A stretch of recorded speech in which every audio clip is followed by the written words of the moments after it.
So ayan mga ka-adventure, welcome back na naman, di-dive na naman tayo. So nandito lang tayo sa area natin, sa Barangay Lipata. So sa area na to mga ka-adventure ay dito ako laging namamahan, pag maayos yung panahon. So ngayon ay maayos na yung panahon, subukan natin dito kung makahuli tayo ng isda. Good luck sa atin.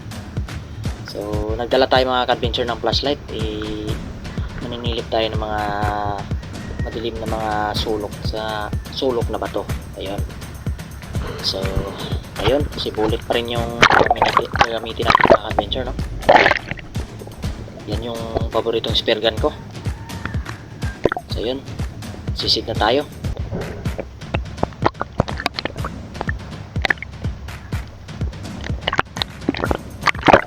So magre-reload na tayo dito mga ka-adventure, para makapanat tayo agad kung anong unang isda yung mahuli natin. So good luck. So katulad pa rin ng dati, bago tayo pumunta ng dagat ay mag-pray tayo kay Lord para bigyan tayo ng maraming blessings. So ayan na, nag-reload na.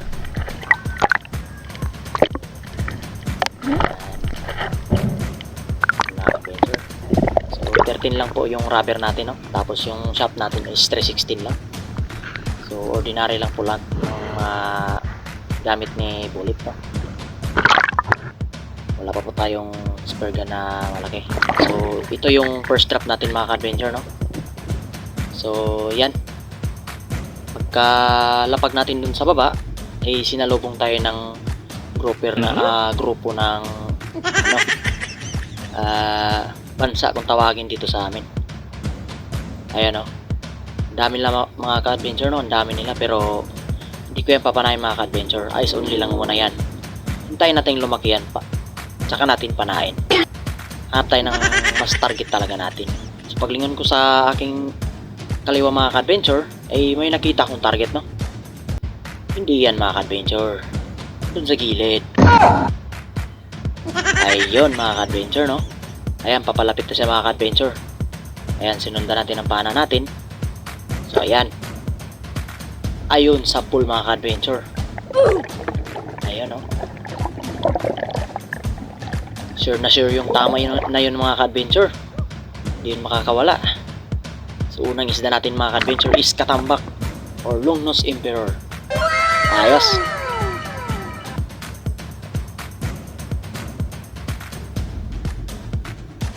So tulad pa rin ng dati, dandahan nating kunin yung isda para hindi matanggal sa shafting natin, Pero maayos pala yung tama, nandun na siya sa Dynima.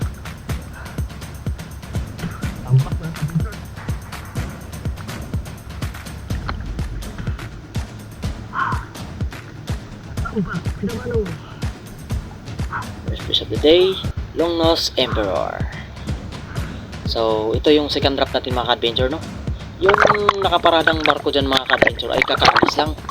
So si Santa Clara mga ka-adventure ay papunta na dito. So para tayo pumunta tayo ng mabilis para hindi tayo maabutan ni Santa Clara, Ganito yung sitwasyon sa pier mga ka-adventure basta may mga barkong dumadaong.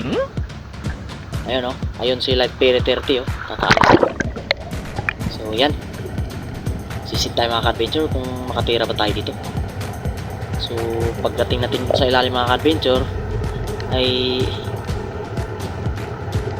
tingin muna tayo. May nakita akong isang sulit pero hindi ko na pinansin. Ayun, sa gilid.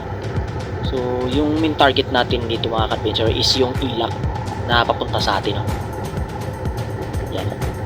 Nag-steady na ako nyan mga ka-adventure. Hindi na ako gumagalaw-galaw para yung isda na yung lumapit sa atin. So ayan na, lumapit na nga yung dalawang ilak na sinasabi ko. So ayun, sapul yung isa mga ka-adventure. Ayun, pumipilipit sa sakit, Uli. Maayos nitong tama na itong mga ka-adventure, Sure na sure akong hindi yun makakawala.